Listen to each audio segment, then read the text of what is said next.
Bus stand దాకా తీసుకెళ్తే 5 రూపాయలు ఇవ్వండి మేడం. రండి మేడం, రండి సార్, రిక్షా కావాలా సార్? బస్ స్టాండ్ దాకా తీసుకెళ్తే 5 రూపాయలు ఇవ్వండి సార్. రండి సార్. ఈ రోజుల్లో రిక్షా ఎవడు చెప్తాడు బాబు? నువ్వు పక్క జరుగు.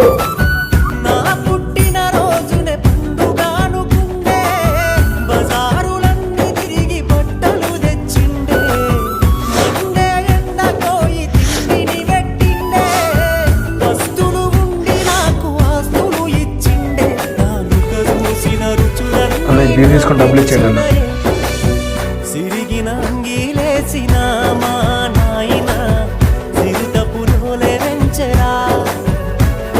తండ్రి ఏ పని చేసినా సరే తన పిల్లల్ని గొప్పగా చూడాలనుకుంటాడు.